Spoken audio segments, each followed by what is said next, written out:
दोस्तों पिछले कोई 15 दिनों से खबरें बहुत ज़्यादा गर्म थी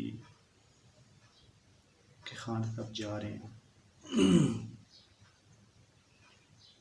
और खान साहब बहुत जल्द असम्बलियाँ तहलील करेंगे और नए सिरे से इलेक्शन फिर दोबारा होंगे। मतलब इस तरह की काफ़ी खबरें गर्म थी जिसमें कि ये बताया जा रहा था कि पंजाब गवर्नमेंट जा रही है, फेडरल गवर्नमेंट जा रही है और बहुत तूफ़ान मचा हुआ था यूट्यूब के अंदर। आज दोस्तों हम ये बताएंगे कि ये खबरें ये किस वजह से गर्म थी कि खान जा रहे हैं। दोस्तों आप लोगों को याद होगा कि कोई 1-2 दिन पहले सुप्रीम कोर्ट में जफर मिर्ज़ा साहब को तलब किया गया था। वो मशीर सेहत हैं, ना कि वजीर सेहत हैं। वजीर सेहत खुद प्राइम मिनिस्टर साहब खुद हैं। वो वज़ीर इत्तलात व नशरियात भी हैं,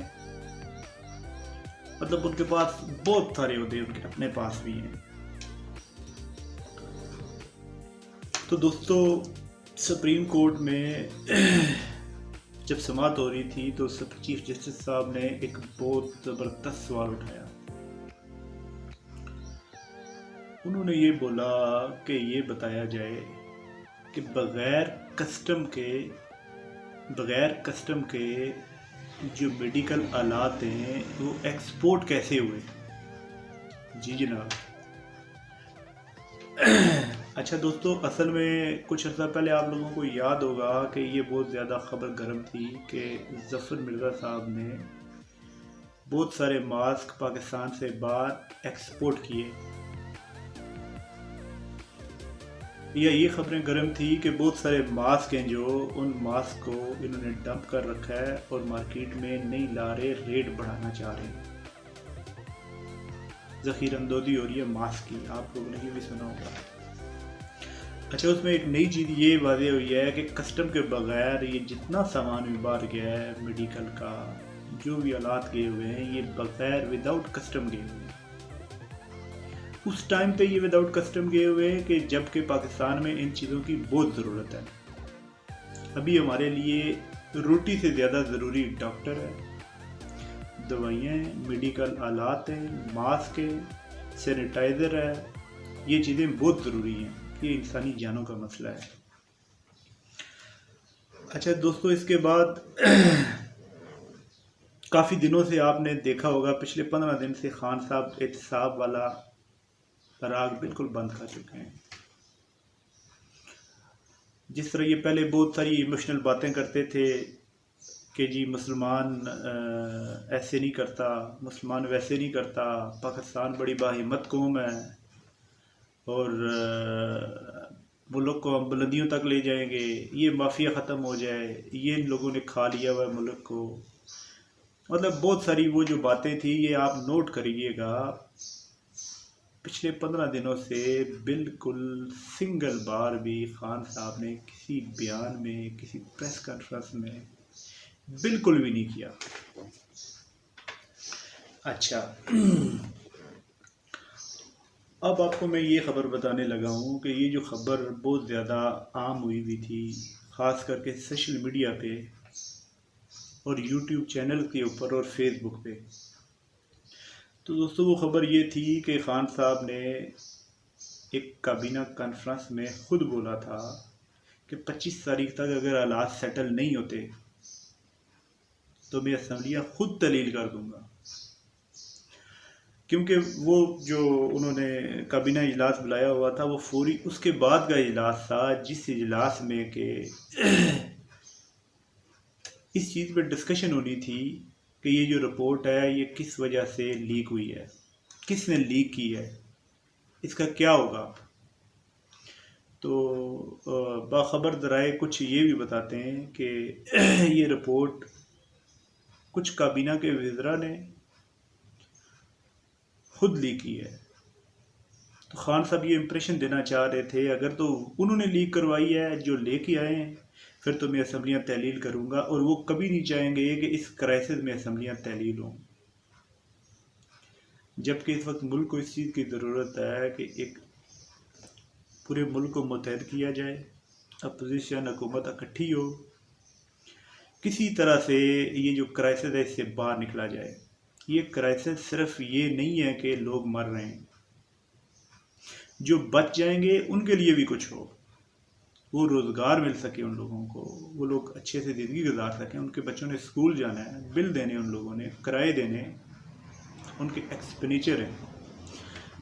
अच्छा, ये मैं आपको क्लियर कर दिया कि ये जो बात थी कि मैं असम्बलियाँ 25 तारीख तक अगर हालात सेट नहीं होते तो मैं ख़ुद असम्बलियाँ तोड़ दूँगा, ये बुनियादी तौर पे इमरान खान साहब ने ख़ुद काबीना इजलास में बोला गया था। वो बोलना ये चाह रहे थे कि ये जो चीज़ें ये बंद की जाएं, मेरी मर्ज़ी से ये चीज़ें बाहर आएँ और मेरी मर्ज़ी से ये ख़बरें लगें। अच्छा, उसके बाद दोस्तों आप लोगों ने ये भी देखा होगा कि ये जब कोरोना वायरस आया तो DGISPR ने ख़ुद ये अनाउंस किया, हालांकि हुकूमत ये कह रही थी कि लॉकडाउन नहीं होना चाहिए।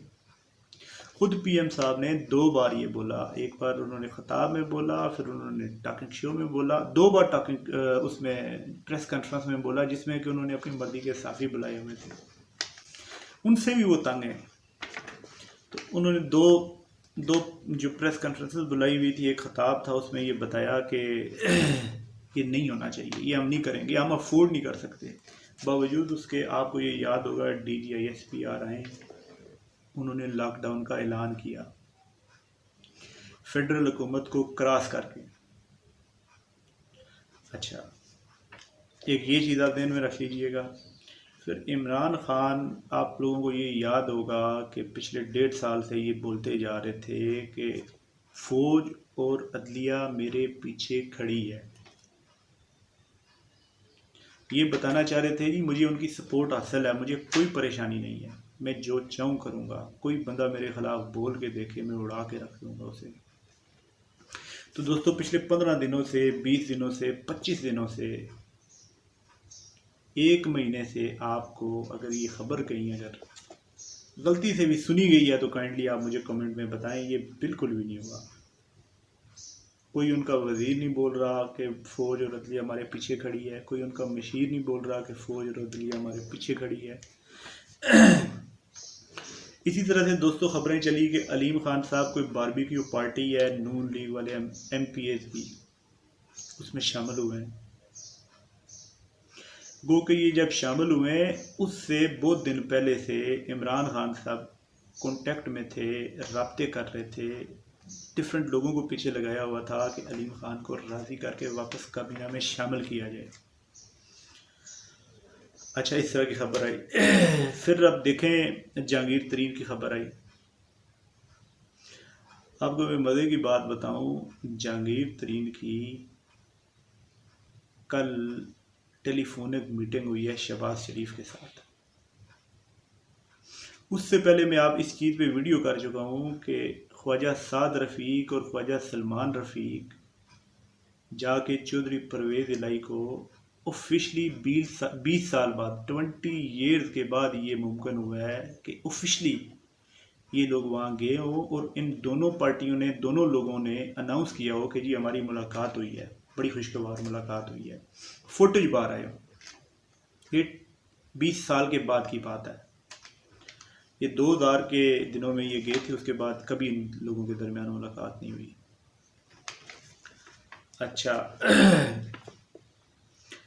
एक तो ये मैंने आप लोगों को बता दिया कि ये बार बार कहते थे फ़ौज और अदलिया मेरे पीछे खड़ी है, अब ये कहना बंद हो गए हैं। फिर ये सबको कहते थे ये चोर है, ये चोर है, ये चोर है। ये जब भी इन पे बात आती थी जी अपनी परफॉर्मेंस इम्प्रूव करें या अपनी परफॉर्मेंस दिखाएं या एक्सप्लेन करें, वो कहते थे जी हमें एक्सप्लेन करना ही नहीं आता, ये चोर हैं, वो फलां है, वो फलां है, वो फलां है, ये खा गए, लूट गए, फ्लैट बना लिए, इन्होंने कंपनियाँ बना ली, इन्होंने ये कर लिया, इन्होंने वो कर लिया, इन्होंने वो कर लिया। एक वो चीज़ बंद हो गई है। उसके बाद पै दर पै डेली बेसिस पे इनके अपने अंदर से क्राइसिस निकल रहे हैं डिफरेंट तरह के। कभी कोई क्या बात कर देता है, कभी कोई क्या बात कर देता है, कभी कोई क्या बात कर देता है। कोई बंदा भी इनमें प्रोफेशनल आप लोगों को पता है ही नहीं है। खान साहब खुद सेलिब्रिटी हैं, एक हीरो नुमा आदमी हैं, उन्हें घर का निज़ाम चलाना तक नहीं आता, फैमिली रिलेशनशिप तक बनाना नहीं आती, वो मुल्क कैसे चला सकते हैं? आपको मैं मज़ेदार बात बताऊं कि बहुत सारे हलकों ने जब ये रिपोर्ट बाहर आई कि जहांगीर तरीन को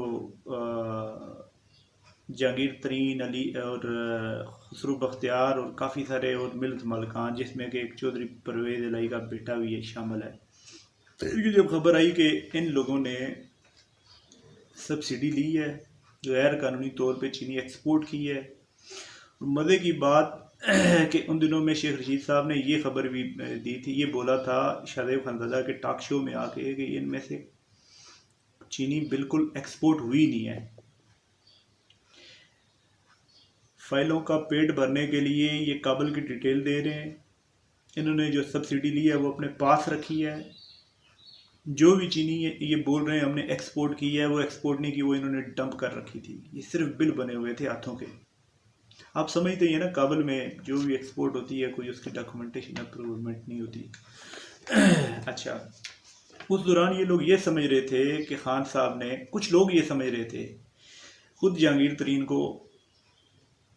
जहांगीर तरीन की रिपोर्ट उन्होंने शाया की है और वो खुद ये चाह रहे हैं कि एक नया इशू खड़ा हो और मैं दोबारा से ये बताता हुआ असम्बलियाँ तोड़ के निकलूँ कि भाई मुझे काम नहीं करने दिया गया, मेरे आगे पीछे तो माफिया था।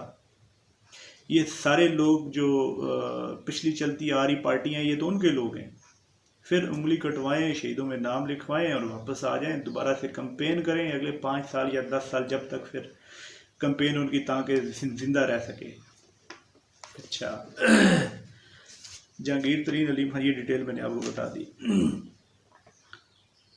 फिर ये भी बहुत ज़्यादा बातें होने लग गई हैं। उसके बाद ये जब हम देखते हैं कि अलीम खान की किससे मुलाकात हुई, अब अलीम खान किस जगह पे है, जहांगीर तरीन की कल किससे मीटिंग हुई और अब जहांगीर तरीन किस जगह पे है। इससे पहले शहबाज शरीफ की मुलाकात हो चुकी है परवेज़ इलाही से, ख्वाजा साद रफ़ीक, ख्वाजा सलमान रफ़ीक की मुलाकातें हो चुकी हैं, इनकी मीटिंग्स हो चुकी हैं। उसके बाद वो लोग भी कई बार इनसे मिल चुके हुए हैं, इनके टेलीफोनिक रब्ते बहाल हैं मुकम्मल तौर पर। तो फिर सवाल खड़ा होता है जी, क्या किसी तरह की कोई कौमी हुकूमत बनने जा रही है? दोस्तों, मैं आज आपको ये खबर बिल्कुल वाज़ेह तौर पे क्लियर कर दूँ कि आज से पहले, इस वक्त जब मैं आज वीडियो बना रहा हूँ, आपसे डिस्कशन कर रहा हूँ, ये बताने जा रहा हूँ, बिल्कुल भी अपोजिशन किसी भी स्टेज पे तैयार नहीं थी कि कौमी हुकूमत बनाई जाए। मुतबादल निज़ाम के ख़िलाफ़ ज़रूर सोच थी, ज़रूर वो लोग ये चाह रहे थे कि इमरान खान को किस तरह से फ़ारिग किया जाए। वो लोग ज़रूर ये चाह रहे थे कि किस तरह से, वो भी चाह रहे थे कि कोई तब्दीली लाई जाए और इम्प्रूवमेंट लाई जाए, क्योंकि मुल्क तो चलाना है ना, संजीदा मदद लोगों की तो ज़रूरत है ना। अच्छा, अपोजिशन हर तरह से बिखरी हुई है, डिफरेंट इंटरेस्ट हैं लोगों के, पार्टियों के, लीडर्स के डिफरेंट इंटरेस्ट हैं। नून लीग ये सोच रही है, फ़र्ज़ करते हैं कि हम जदोजहद शुरू करते हैं जी, मीटिंग्स करते हैं, ड्राइंग रूम सियासत करते हैं और हुकूमत चेंज करना चाहते हैं। अगर 5, 10 या 15 या 20 लोगों को तोड़ भी लेते हैं, जैसे कि काफ लीग को निकाल लिया, MKM को निकाल लिया, मंगल ग्रुप को निकाल लिया और PTI के अपने 5, 10, 15 लोगों को निकाल लिया, तो नून लीग ये समझती है कि अगर हमने इन्हें निकाल भी लिया तो पीपल पार्टी उन्हें सारा दे देगी। आपको पता है 50 के करीब उनके MNAs हैं पीपल पार्टी के, वो मिलकर हुकूमत कर सकते हैं, इमरान खान और पीपल पार्टी। इन लोगों के दरमियान बहुत डेफिसिट है एतमाद का। अच्छा, इसी तरह से ये सोच है पीपल पार्टी की कि हम अगर हाथ आगे बढ़ाते हैं, आगे कदम उठाते हैं कि यार ये किया जाए कि एक कौमी हुकूमत बनाई जाए, इमरान खान को फारिग किया जाए, ये अनस्टेबिलिटी पैदा किए जा रहा है, दिन ब दिन हालात ख़राब हो रहे हैं। तो वही ये सोचती है कि क्या पता कल को नून लीग हाथ मिला ले फेडरल में हुकूमत के साथ, या जो हुकूमत के ऑलरेडी इत्तेहादी हैं वही ना माने पीपल। अच्छा, फिर इसी तरह से वो कहते हैं जी चलो जी हम हाथ मिलाते हैं जी, काफ लीग से हाथ मिला लेते हैं, नून लीग से हाथ मिला लेते हैं, पंजाब में चेंजिंग लेके आते हैं, हमें क्या मिलेगा। उनके तो 6-7 MP हैं टोटल सर, मिल क्या सकता है पीपल पार्टी को। अच्छा, फिर मज़ेदार बात यह है कि पीपल पार्टी को वाज़िया सिग्नल इस्टेब्लिशमेंट की तरफ से गया ही नहीं है। पीपल पार्टी ज़ाती तौर पे इंटरेस्टेड ही नहीं है, ना फेडरल हुकूमत में ना पंजाब हुकूमत में। पीपल पार्टी शुरू दिन से ये कहती आ रही है कि हमें सिर्फ़ और सिर्फ सिंध हुकूमत चलाने दी जाए, ताकि हम अपने जो काम काज वगैरह हैं, क्योंकि अब आप देखें ना, फ़र्ज़ करते हैं कल इलेक्शन होते हैं, पीपल पार्टी को क्या फ़ायदा, उसने तो अभी कुछ साल सिंध से बाहर ही नहीं आ सकना। दूर दूर तक कहीं ये यहाँ नहीं है कि पीपल पार्टी को जो 7 सीटें पंजाब में मिली हैं, इससे 1 सीट भी ज़्यादा मिलेगी। अच्छा, इसी तरह KPK में भी उनका ये हाल है। बलूचिस्तान में तो निज़ाम सारा सरदारों का है। अच्छा, इसी तरह ये कैपिटल में भी यही हाल है। उन्हें आ जाके फिर वहीं से सीटें मिलनी होती हैं, उनकी हुकूमत फिर उधर ही बननी होती है। उनका ये कहना है कि हमें ये सारी एक्सरसाइज करने का फ़ायदा कोई नहीं है कि हम फेडरल हुकूमत बदलवाएँ या हम वो चेंज करवाएं जी, पंजाब असम्बली चेंज करवाएं।